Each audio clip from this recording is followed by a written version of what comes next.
Hello and welcome to the Paddock Podcast with Adam McCullough, Stephen Howson, Jay Motti and me, Joe Smith. We are live with the Paddock Podcast every single Monday at 4 p.m. on YouTube. The Paddock Podcast title sponsor is Manscaped, the global leaders in men's below-the-waist grooming. Enjoy this week's show.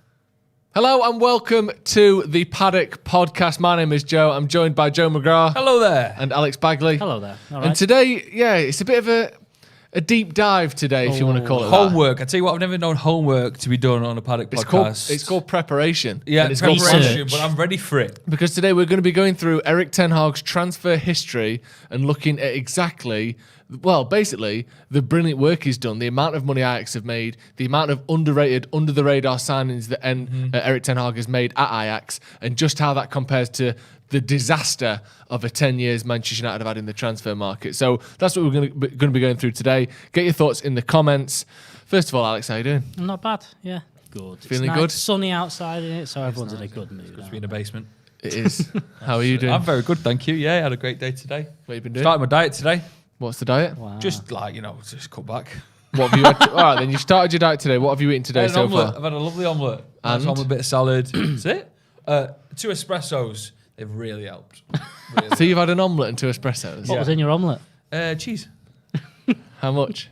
Not a lot. It's the light stuff. Do you know the ones that got like 30% off, less fat and all that in your Aldi's? Okay. Other supermarkets are available. Someone said that's the Tudor diet, but I think that's just because people think you look like Henry VIII. Right. Let's get straight into this thing, because this is a pretty big bit of work. Like Lewis has just gone through every signing that Erik Ten Hag. He's not left this office. Every signing Erik Ten Hag made as the Ajax manager, and what sort of how much success that player had, and how they went on to do at Ajax basically. So we won't go through every single one because there's about 30. Yeah, there's a couple of duds in there, isn't there? But we'll talk about the net spend. We'll talk about the sort of overall spend and compare that to United in the same period. So first of all, this is just Ten Hag's reign at Ajax. His first signing was Nicolas Tagliafico, who's been Good start. a mainstay. Yeah. 170 appearances for Ajax. Loads of 16 goals for a fullback, which is very good. 23 assists. First choice left back for the entire time he's been there, pretty much. He looks to be leaving this summer for 4 million. They got him for 3.6 million. Now, it's They're not making a massive profit on them. They're not making a massive profit, but they've got their 3.6 million pounds worth of it, haven't they? 3.6 million quid for 170 first team appearances. Good, yeah. When's the last time United did that? Like that's just a great signing, isn't it? 80s. Like, yeah, and then you think, okay, fair enough. You know, they've had a couple where people are leaving for free. Nicholas Cunha was one who came in and left for free. He's 1.8 million from Leipzig. Rasmus Christensen, again, 4.5 million. Can everyone see this? No, I'm reading it's just through it. yours, right? Yeah. Okay, wonderful. Are you Did you all right? really think that I was the thought everyone screen? could see it. I thought everyone No. could Just see so it. everyone else knows, we've You're got doing some notes. really well on these pronunciation names as well. Thank you very much. Zakaria Labiad is another one, 5.4 million, made 54 appearances, is signed from Utrecht by Ten Hag, and then I think he came to Ajax as well after that. Ten Hag went with him, brought him from Ajax, brought him from Utrecht to Ajax, played a sort of rotational role, but again has made 54 appearances, 10 goals, 10 assists, 13 goals for a £5 million player. Yeah. It's not bad, is it? We'll stop here and sort of go through a few more stats. Dusan Tadic, who may be the best signing in Ten Hag's time at Ajax, signed for 12.5 million quid from Southampton, who at the time was a kind of one, played most games for Southampton, but wasn't sort of tearing it up particularly. It dulled slightly. Made 194 appearances for Ajax with 92 goals and 91 assists, 183 goal involvements in 194 games. Basically, they're sort of Bruno Fernandes. Yeah, 100%. And they got him for 12.5 million. That's the sort of signing United haven't made, certainly since Ferguson left, is it? You wonder what Ten Hag saw in Tadic, and will he be able to identify them sort of characters again? That is the dream of those stats at the end of your time.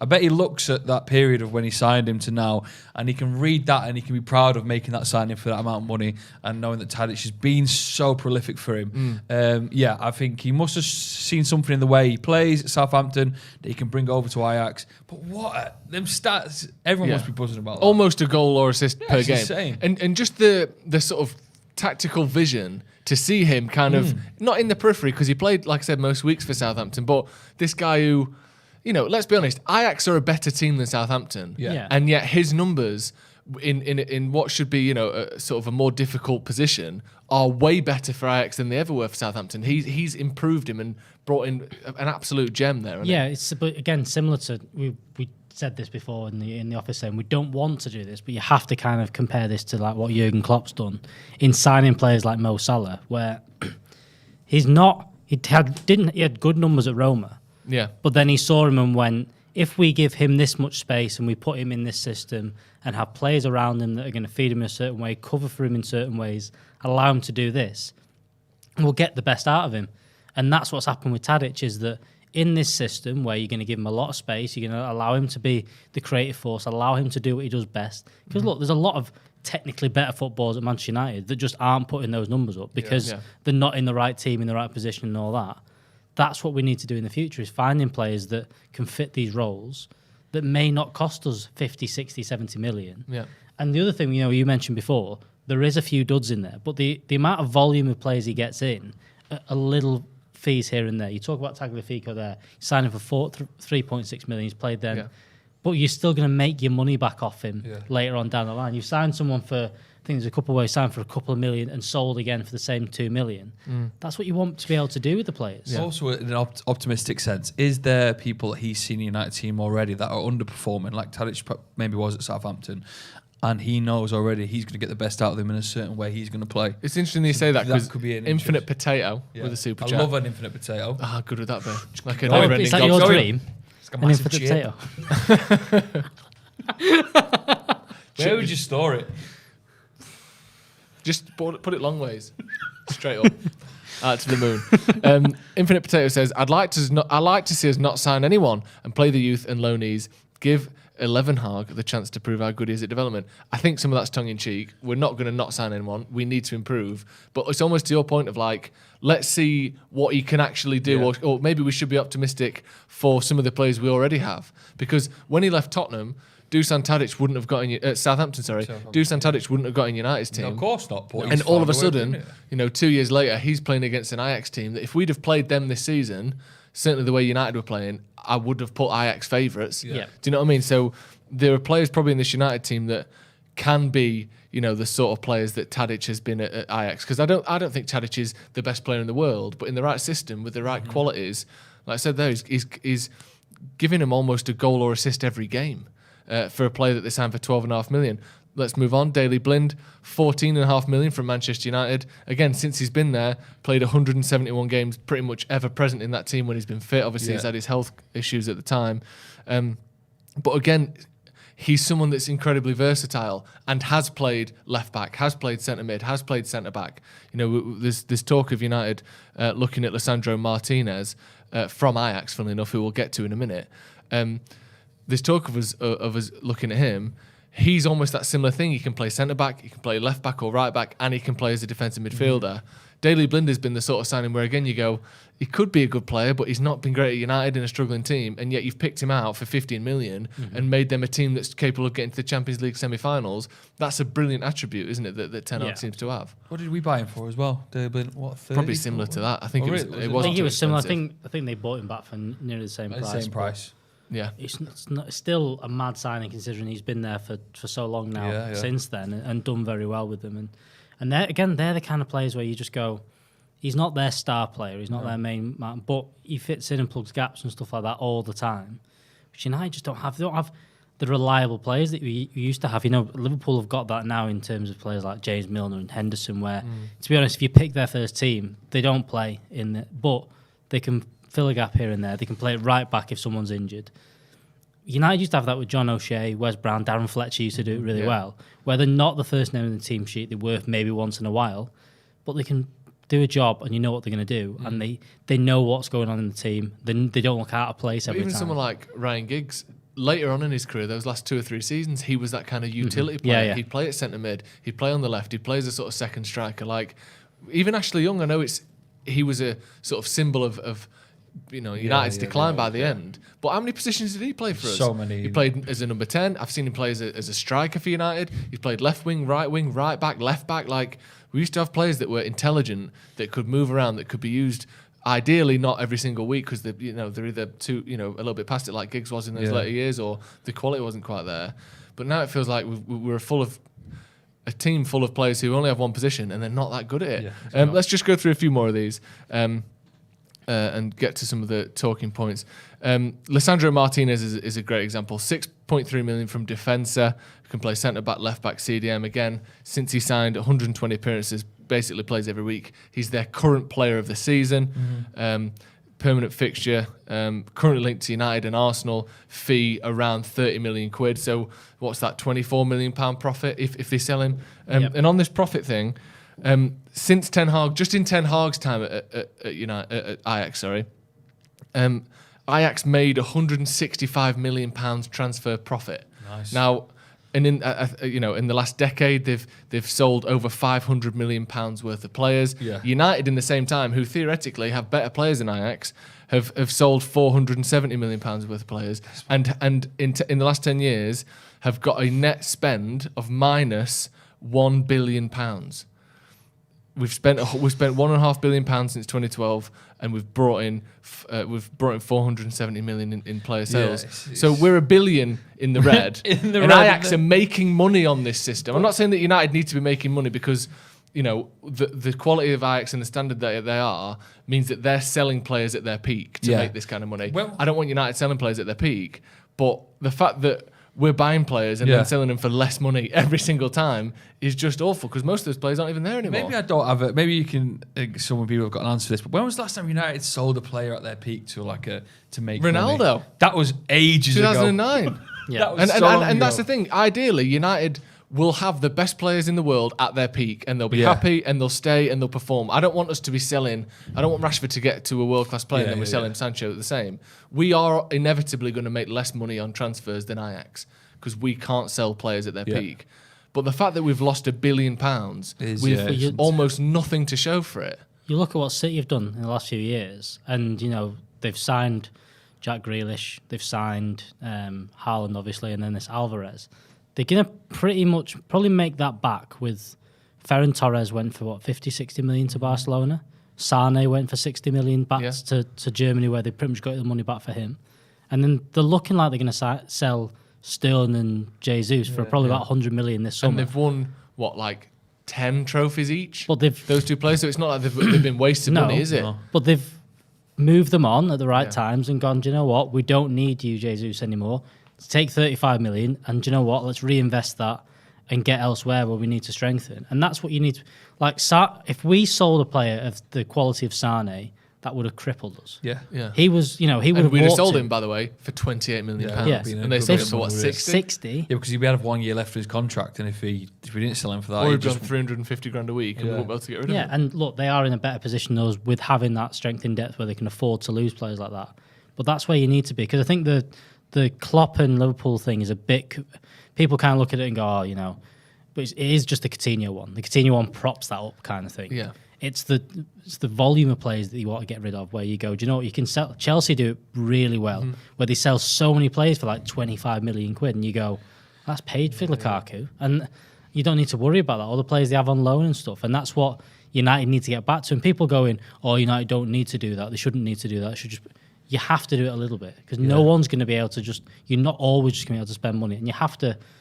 You have to be able to work with what you've got in that point. I think the annoyance as well is that there's often arguments to say, well, Woodward and the people in charge of the money are businessmen. Well, essentially, they're not, are they? Because there's not many businessmen that would lose this amount of money in assets and still be called, well, they're businessmen. They're trying to do the best for the business. Well, essentially, you've really ballsed it up, because you're not doing well for the business or the football club in general. Exactly. We aren't the richest club in the world anymore. Barcelona and Real Madrid earn more than us. Man City and Liverpool have closed the gap in terms of yearly revenue on us. We used to be miles ahead, and now we're only slightly ahead. And like you said, we've won nothing in the last 5 years. We've won fairly little in the last 10 years, and we've got £900 million net spend to show for it. And all the players that we do get rid of go on the free now, like Lingard, Pogba, Matic. Imagine if we did just figure out that they probably won't be needed in the next 2 or 3 years.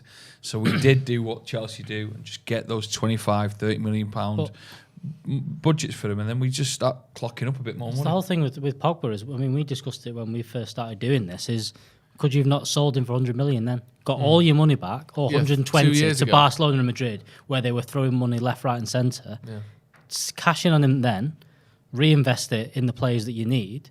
And yes, look, Paul Pogba's great. Like Coutinho's probably, people say, still a better player than Firmino is. Possibly, plays similar position. You know, you might even argue he was a better technical footballer than Mane and maybe even Salah. But they went, do you know what? This three is more functional than having Coutinho here. Yeah. Sell him, get rid of him, bring someone back. We didn't do that. We've left him here, kept his contract, and now what have we got now? Nothing to show for it. And no trophies in the bank either. Exactly. Let's just go through a few more of these transfers because there's a few big ones that we've not got to yet. So Edson Alvarez signed a couple of years ago for 13 million quid. Again, linked with Man United, defensive midfielder there. He sort of took the role that De Jong left there, that kind of deep line player. Again, 13.5 million quid. And is linked with United and other clubs for around 25 to 30 million pounds. So if they were to sell him, they would make sort of guaranteed profit. Antony's a big one. 14 million from Sao Paulo they signed him for. Now linked with United for upwards of 60 million euros. Like, obviously that transfer hasn't happened. He doesn't have that money in the bank for him, but they're making profits and they're making players, if nothing else. He's much more highly rated. He's a better player than 15 million quid's worth. They're getting bargains. That's the thing here. Whether United would sell these players or not, they might have to sell Antony. They might have to sell some of these players, Lisandro Martinez, and they'll make profit on them. Even if United wanted to sell our best players, we wouldn't make profit on most of them. Give me a player, maybe Bruno Fernandes. I'll stop there. Give me a player that if we sold them now, we would make profit on what we bought them for.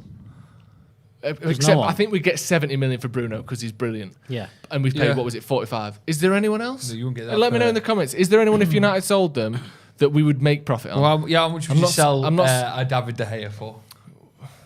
We only paid 18, but I don't think we'd get that for him. Would you not get 18 million for David De Gea? I don't think we would now. Not because now. he's on so much money. None of the top clubs in the world need goalkeepers, and he's on 375 grand a week or 300 plus grand a week. People saying Rashford, but we didn't sign Rashford. Ronaldo, again, I don't think he would. His wages are basically the transfer fee there. Might do. You might get. He's only got 1 year left. You might get 25 million for him. 30 Maybe. You might be, but again, it's. But Luke Shaw, you're not getting 30 million for Luke Shaw. We paid 30 million quid for him. Like Dallo, I don't think we get 20 million. Like we paid 20 million quid for Dallo. That's my point. I'm not saying we should buy players with the view to sell them for profit, but the fact that their value is a reflection of how good they are. United don't bring value to any of our transfers. We buy players and we make them either worse or less valuable by giving them gigantic contracts. It's unbelievable. Someone said Lindelof. You're not getting more than 35 million for him. Or you'd get similar. Again, this is the thing as well, is that Lindelof has been a good player. I think probably our best defender last season. And that wasn't a very high bar for that to be the case. He probably was. But I remember the reports of Barcelona looking at him and things like that, and you just kind of go, well, if you were going to sign Varane and you were going to sign Maguire, which seemed to be always the plan to replace him, he was never going to. Ollie always looked like he was replacing him. Doesn't look like maybe he might not be in Ten Hag's plans. Why not? Why didn't they sell him when Barcelona was sniffing around? I'd just go, cool, yeah, I'll take 50 and we'll go and get some. We could have got. I don't even think he's a better player. But he plays on the left side. You could have got Ake for that same price. Bit more of a different. We didn't sign him because we didn't have the money for him. Maybe he'd have been a better fit. But it's that turning players over and moving them on when someone comes in with a mad bid, like Bayern did to Sane, come in with 60 million quid for City. Cool, yeah, okay. We'll get someone else. We'll get Grealish in a couple of years and it'll be fine. We've got the players to deal with it right now, but we don't do that in the slightest. Kyle, with a good comment here, says, no point in us talking about making logical decisions when the board will do something illogical just to take out money. Now, I obviously don't want Manchester United's board to be selfishly money first. Obviously, I want them to care about the football more than anything. But we know that the owners and the board want to take money out of Manchester United. Do you know what would be a good way for them to continue their selfish regime of taking money out of Manchester United by making less losses, by not losing £1 billion over 10 years? Then you might have more money to take out. This is talking directly to people who only give a fuck about money. If you make some profit or you sell some players or you stop wasting money, even just for your selfish gains, you get to take more out. If they hadn't have forked 900 million quid up the wall in the last 10 years on transfers that negative net spend, they could take even more out. So even for that, even for the selfish owners, it doesn't make sense to buy shit players. And you are hoping that this has been recognised. We've seen this weekend the Richard Arnold trip to the pub with the guys that were protesting, and he mentioned that. He literally, he mentioned that we've spent $1 billion and where is it? We're $1 billion down on players. You go around the training ground, where is it? And that is the point. And you're hoping because we've done a video on this. The talk the other day was very, very good. It sounded quite good to me what he was saying. You've got to go and do it now in the fact that don't get rinsed on players anymore. Buy players that are either going to play for you for the next 10 years, or you sell and make good money on, or you move over, or you don't, or you buy someone for 10 million that if it doesn't like the Dan James signing that everyone kind of reuse. That's the kind of signings you want to do. Yes, and Jay brings this up. We could have got him cheaper 6 months earlier as well. People forget that. But get someone like him for £12 million, whatever it was, and you go, okay, he did a job, he moved on, and you've got 30 million back for him. They're the kind of things we need to be doing. You're hoping to see that in the next couple of years. You are. The Richard Arnold stuff was interesting. I know you touched upon a really good video that came out, I think it was Saturday or Sunday. And it's just, he's not done anything yet though, has he, Richard Arnold, in terms of bringing players in and out. I mean, he's got rid of a lot of players, but it'd be very interesting to see, with the talks that he's been doing, what he will do as his first big signing or small signing, or what he will do. Do you know what I mean? Because he's talking the talk at a minute and he's getting a lot of praise from United fans. But the summer's going by, got a new manager, and nothing's really happened yet. Yeah, not yet. I think we need to get a couple of signings over the line before pre-season starts, before players are back. Just to finish up on these Ajax signings, just a couple more. One thing that's worth mentioning is he signed something like 5 or 6 goalkeepers. Some of them like second choice goalies brought in for a season, aging goalkeepers. But also after Onana, it was a drug ban. Their original goalie, or their sort of first choice goalie. Oh, wow. They brought in where's his name here? Remco Pasveer, who was on a free from Vitesse, who was like 38 years old, who was just brought in because he was good at passing. And he started pretty much every game for them since. And I think he's got the least goals conceded in the first 20 appearances of any goalkeeper in Eredivisie. Like, that's the sort of thing that, again, a free signing from Vitesse might not be good enough for United. But that kind of, and it's not just Ten Hag, obviously, but in the scouting network and the freedom to kind of try different things. But when, like, a 38-year-old on a free from Vitesse is not the sort of signing I could ever envisage United making in the last 10 years. It's being able to communicate from the manager up through the coaches and the directors of football to them and go, look, if you get me a player like X who's going to fit in here, he may not be perfect, he may not last 10 years, but he'll last a season. And then we'll get another one. It's going to cost us nothing, and then we'll move on.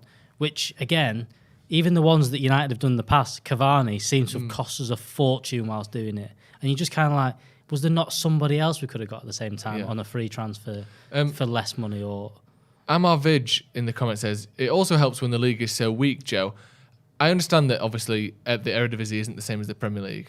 And also I understand that Manchester United's budget is far bigger than Ajax. Like, Everton have spent more money than Ajax. But if you played Everton against Ajax, who would win? 9 times out of 10, it's Ajax. This Ajax team, or iterations of this Ajax team, have got to the Europa League final, the Champions League semi-final, won every single group stage match in the Champions League last season. Like stuff that United aren't doing. So yes, you can say the quality of the league is worse, but they've got a better European record than us in the last 5 years. That's the thing. People aren't look. You can say that because you're right. The league is nowhere near as strong as what the Premier League is, but United have spent we've just thought $1.5 billion on players. So of course that comparison is different. But the Champions League, what they're doing there, you look at. I know you're going to bring up Haller in a minute. Yeah. What he did in the Champions League, didn't he score in every group game this year? Something ridiculous. I think he got 11 goals in 8 games in the Champions League. Like, that's Let's get to him. So he was pretty much, I wouldn't say a failed signing, but a lackluster signing from was it Frankfurt to West Ham, 45 million quid. Then Ajax getting for less than half of that, 20 million quid. Has played 50 games and has scored 32 goals in that same time. like you said, scoring in every single Champions League group stage match. I think he's the quickest or second quickest to Haaland to get 10 Champions League goals. He got it in like 6 games or something. And he's now going to he looks like he might be going to Dortmund for 35 million quid. Again, like, yes, the league is weaker, so let's assume we double or triple all of these fees for Manchester United, to get players of a slightly higher quality. They're still much less than we're paying now. Yeah. Like the comparison is valid. That's one thing Ten Hag will have to adapt to, is also the additional fees that people will put on selling to United, won't they? Of course. Which I know Ajax maybe go slightly under the radar if they're not in your leagues, but if you're these littler clubs and you see United coming in for your players, then you are going to stick on a bit of a fee. Hopefully it's not too much, but you can still find the hidden gems and not get rinsed. But I think you'll find that tricky. But I think that's why we talked about the Frankie de Jong one. The Frankie de Jong one's going to be important, because I think that they're trying to set a precedent of, let's not get rinsed for this one. Yeah. Let's not just give them what they put. Let's not just put the 15 million quid on that they want extra on. Let's hold back and get him for the price that we see fit. Yeah. Which kind of sets the precedent for the rest of the window, because when you go to Ajax and you try and get Anthony and they say 60 million, well, we go, well, we find him at 50, so there's 50 there. If not, we'll move on to someone else. Yeah. That's how we need to work. And look, there shouldn't be a worry about budget. There shouldn't be a worry of 10 million here, 10 million there. But you also don't want to get rinsed, because as soon as you start doing that, you end up with Harry Maguire situations where you're paying 80 million when you should only be paying 50. The Drake side said, you guys are right, but if the levels week in, week out in the league are so much lower, then you have a bit more to give in the European games. The thing is, though, I don't think that's true, because, yes, the levels are lower, but so is Ajax's level. Ajax only won the league by 2 points last season. Do you think they weren't going 100% in every single match? They're just as tired. They're just as, sort of needing of motivation as a team in the Premier League. Just because the standard's higher, they're still having to play at 100% every week. If they're winning the league by 20 points, they could be resting players, but they're not. They won it by 2 points. Mm-hmm. So they are at 100% every week. They haven't got way more to give in the Champions League. Right, this podcast is actually sponsored, Joe. Yes, please. That's good, isn't it? Say it. It's sponsored by Manscaped, and the sweaty sack summer is approaching, isn't it, Alex? It certainly is. Is that your favourite summer? Sack right now? Right now, no, because it's the aircon's in here. And very high. It's time to prioritise the comfort of your crotch. That's why the Kings of Crotch Comfort, say that 3 times fast. Kings of Crotch Comfort. Kings of Crotch Comfort. Kings of Crotch Comfort. Manscaped have spent 2 years, which I'll be honest, might even be too long, designing the most comfortable boxer briefs out there. Wow. The boxer briefs. You thought the boxers were good. You thought the briefs were good. Together. Hello. That's insane. Yes, it hugs the leg, but it also gives you a bit of grippage. What does it do? It hugs the leg, but it gives you a bit of grippage as well. Manscaped have trademarked the jewel pouch, so you know it's serious. They're not messing about. The jewel pouch. The jewel pouch. It's time you invest in your family jewels. So let it breathe and get 20% off and free shipping using the code DEVILS20. We all use Manscaped here, don't we? 100%. Tell me more about them, Joe. You know what?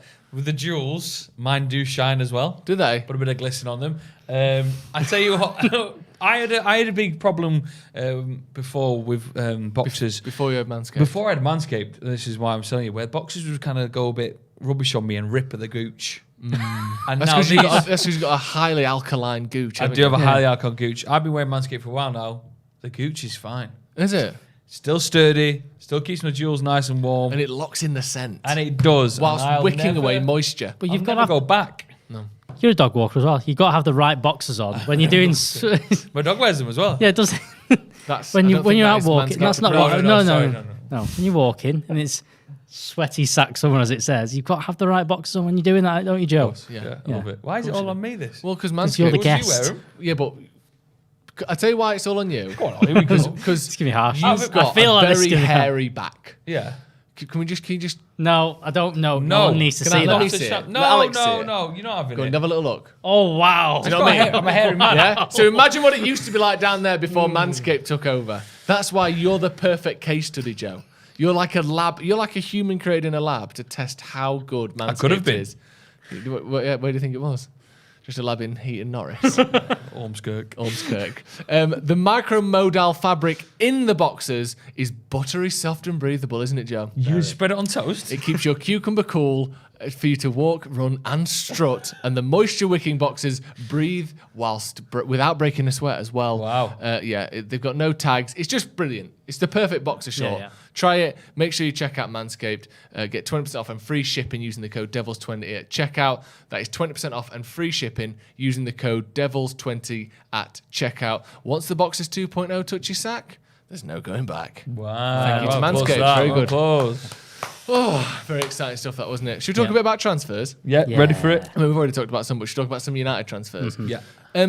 Christian Eriksen. This situation is odd, isn't it? The back and forth. The back and forth. He's linked with Brentford. He's linked with United. He's linked with Spurs. Looking as though Spurs are going to be the obvious choice. He wants to stay in London, reportedly. He's played under Conte before. He's played at Spurs before. It makes total sense. And then now we've got Alistair Gold is one, and a couple of other, I think Romano as well as mentioned. Alistair Gold, who's a Spurs sort of tier 1 journalist, as reliable as it gets. Christian Eriksen latest, as Spurs do not follow up interest in transfer return. Romano says Tottenham now focused on a right-back, centre-back, and then a striker. Like, it's looking like Tottenham might have pulled out of this. Why don't they want Christian Eriksen then? That's a bit of a worry, isn't it? There is the worry there that, maybe these people don't want him. I mean, what's the Brentford situation? Well, he left them. Well, no, he played for them. Did they not have anything in the contract to extend it? Or I don't think so. They umming and ahhing about it. Well, I think they've offered him a deal. His contract with them ends on the 31st of June. Yeah. I think they want him. And it seemed like Tottenham wanted him. United put in an offer as well, apparently, according to The Athletic, so I'm inclined to believe it. Yeah. Are you surprised, Alex, that... I don't know if Tottenham have pulled out, but not following up on interest is odd, isn't it? I thought Spurs, that was nailed on. Seemed nailed on. I thought that was... For all the talk, I think definitely United are interested, but I just felt that if Tottenham offer nearly the same amount as United... he'd stay. He's going to stay there. He lived in London. The worry is, wasn't Conte... Conte worked with him at Inter. Conte signed him, I think, for Inter, potentially. Yeah. And now he just doesn't want him at Spurs after showing that. Now, there's also the thing that Ten Hag had him at Ajax training when he first came back. So he's seen him train and maybe thinks, look, I can have him in here. We've lost a lot of forward players and midfielders that he can, we've lost Pogba and Mata. And even if he plays a few more games than one Mata did, that could be an option for next season. Even Lingard is a Lingard as person well in the squad that needs replacing. What's his standard up? Where is his standard in the last, the half season he played for Brentford? He looked fucking mint against us. He was great for Brentford. So good. But that's my worry as well, is that 3 of the last 4 years, or 3.5 of the last 4 years, he's been not at that same level he was when he was at his best. Yeah. But wow, he was good at Brentford. Yeah. My worry is that was a Jesse Lingard at West Ham moment, Ooh. where it was maybe not an indication of what he can do at United, but when he's in a system built around him, he can still thrive. But I suppose it's a free transfer, isn't it? Yeah, Let us know in the comments as well. What do you think to he can Christian just get Eriksen? on the train, can't he? Stay in London. Depends it's only 2 hours these days. That's true. Depends on the wages. He can't be spending 4 hours on a train a day, can he? Like, he's not going to live in London and play. Remember Paul Merson, when he played for Middlesbrough, lived in London. That's mad, isn't it? Did it? Trained and drove 4.5 hours every morning. That is indicative of illness. So far away. Just because he didn't want to live. It's mad. That is illness. But it says a lot about the North East, though, doesn't it? Wow. How harsh. He's just having a dig at Producer Ethan's not happy with that. Producer Ethan gasped then. No way. BM says Ajax and Liverpool have a way better setup than United. Right, here's the thing about that. Ajax I'll take away because I don't know much over the last sort of 20 years of what Ajax have been up to. Liverpool, I've seen them for 25 years or 20 years of watching football plus. They haven't had a good setup for long. It didn't take them that long to go from being an absolute mess to winning Champions League. So Andy Carroll signing. I understand that they've got a better... Yeah, exactly. They signed in Andy Carroll for 35 million. And 7 years later, they've won the Champions League? It doesn't take that long. And part of Man United, I think, is, yes, City are obviously set up very well. They've got a very good manager. They spend loads of money. They've got decent people above the manager. Same with Liverpool. But I think more of it is about how badly United have been ran, rather than just how brilliant everyone in every role at Man City and Liverpool are. Because what are the odds that Liverpool, who went from being ran worse than Man United and winning less than Man United, are all of a sudden got the perfect person in each position when they've also got a rich, greedy American owner that only wants money for themselves, that isn't a Liverpool fan, quite comparable to the Glazers, actually, their owners. Yeah. And yet, all of a sudden, supposedly they've found the perfect formula out of nowhere. I think with the amount of money United have spent, if we had someone that was remotely competent doing what Ed Woodward and Matt Judge were doing, we would have won certainly twice the amount of trophies we have in the last 10 years. I think it's not that they're perfect. I think we were absolutely diabolical. I don't even think Murtaugh and Arnold need to be that good for us to start winning at least a fucking FA Cup again. I think there's a bit of luck as well. I think mentioned it before. I think City have obviously got the volume of players that they sell. But I think the Coutinho one is still brings everything down with Liverpool, where they kind of go, we got £120 million for a player that was probably worth 60 at that time. Yeah. They got that. They invested that pretty well in Van Dijk and Alisson. But that time into that brings everything, better. It's not, there was only that one player that they did. They've not done that all the time. They've not sold 10 players for 50 million quid. Yeah. They've sold one. I think they're moving Marnie on quite well at the right time. But they're not getting rid of Salah. They're in a bit of a situation with Salah at the minute. Yeah. And they're the only two big sales they've done that keep this net spend right. Yeah. I know what you say. I also think when Liverpool buy players and they spend the big cash, is when they spend the big cash, they often get the big cash back for them. And what I mean by that is when they spent the big cash on Van Dijk and we spent the big cash on Harry Maguire, there's a clear difference between which one of them two has absolutely shown their quality and which one hasn't. And when they splash the cash on the keeper, Alisson, well, he's been world class for them. I know it wasn't hard considering what they were coming from with, I'm Karius. Just saying, Karius, that was it. I'm just saying, sometimes when we splash the cash, it hasn't really worked out. No. The Pogbas, you would say over the 5 years that money hasn't really worked out for him. But when they splash the cash on the big players, they often pull through. And you go, well, actually, that cash makes sense. Yeah. But we struggle because we get the mick taken out of us on Twitter because we've spent 80 million on Harry Maguire. And then that sort of the big lump sums that we spend often just don't come off. But I think as well, it's you've seen them big spends sort of at the start of everyone's reign, whereas Klopp was 2 or 3 years in before they went, here's 150 million quid. It was a season or two, 18 months in at least. Yeah. Give him a bit of time, whereas Ollie got Maguire, was it his first summer? Mourinho got Pogba first summer. And you're like, did they really? Are they the two he won? Were they just and that's the thing this summer is that making sure that big first signing or whatever it is the one that you really need him. He's the one you definitely need because I think the difference slightly with De Jong in that is that Ten Hag has managed him before. Yeah, no, Jose hadn't managed Pogba. No, he didn't. And there's still rumours that Ole hadn't managed Maguire. No, know if he really needed him. Yeah, exactly. 20 Legend says we need to start shopping in South America more. Great talent and value can be found there. I don't think we've got any scouts in South America. I don't. Since we signed Pereira, and even I think he's living in Spain at the time. When's the last time we signed a player from South America directly? I don't know, mate. Let us know in the comments. Raphael and Fabio. What, 15 years ago? Was it 15? Oh no, well, let us know in the comments because I might be missing of someone. Rojo. Was he? Rojo was. Was he not? I thought it was European based. I think he was when we signed him. We signed him from Sporting. When's the last time we signed a player that was playing in South America? It's been a while. Pilistri, and his history. Wow. Thank you. Can I go? You can, I'd like because leave. It was bad, not because it was good. What? I thought it was Pilistri, but again, he's signed as an 18-year-old who hasn't played for Manchester United. I think South America, you can see. It's very much we can say Pilistri. Let's include Pilistri because obviously that did happen, even though he's not got near the first team. It's very much an untapped market from United Scout, isn't it? Yeah. And it's not like they're not producing good players fucking every single year. Brian Grieve Music says Eriksen to Man United, that would be a real scoop. All the best from Denmark. Oh, I wonder why he wants him then. Denmark, that'd be good, wouldn't it? Wouldn't it be good if you lived in a country that didn't have tons of world class players? Like if you're from Norway now and you've got Haaland coming through, and you happen to be a City fan, that'd be a right laugh. Wouldn't it? Or if you're a United fan that was Danish, it was like Wales when Gareth Bale was good. Do you know what I mean? Yeah, but they were buzzing. Yeah, but imagine if you're a Norwegian United fan that sees Haaland go to City, and he's the only big player. The other side of the coin, Joe. That's a good point. Because if he goes, it's not worth it. It's not worth it, is it? It's not worth it. Robert Wilhelm says it's ironic that we put businessmen in positions to make football decisions, and that resulted in bad business. That's exactly what I'm saying. Like we couldn't have had worse people making decisions. Were you saying that? We had a joint together. Like we had, we had great know. points. Did you know? You're overshadowing my point. No, you've got a taller mic. Yeah, I've got a bigger mic.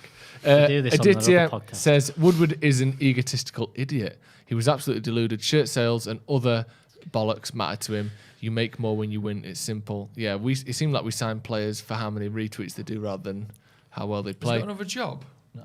What? Does he have another job? I don't know. What is he doing? Don't know. Did you say there was that thing in I think it was 2017, like they did like their investor thing, and they put out that Alexis Sanchez was the biggest, had the most impressions on his signing, and like had the Coutinho and Fabregas transfers, and I think Suarez, and he just went, look at this, how many impressions this one did, and you just kind of go, yeah. Really? Oh yeah, that leaked footage. It's not leaked footage. I think I did it in uni paper on it, and you're like, that's what it was. Uni paper. I went very American then, didn't I? A uni thing on it, and that was literally in the investor pack. It said, we've got Sanchez who did this. Also, the announcement of Jose Mourinho did more retweets than the announcement of Guardiola at Manchester City and all this kind of stuff. And you just go in. That's not what it's for. And I think that was the last time they put that out to the public. And I think you had to, apply for it, all that investor pack, because it is ridiculous. If you had to see Ed Woodward on a celebrity reality TV show, what would you want to give him to? Put him on Survivor. Yeah, and then just forget about him. Fucking hell, like Home Alone. I'm a celeb, maybe he's gonna eat like a I reckon he could live. Or an anus. Yeah. What is Survivor?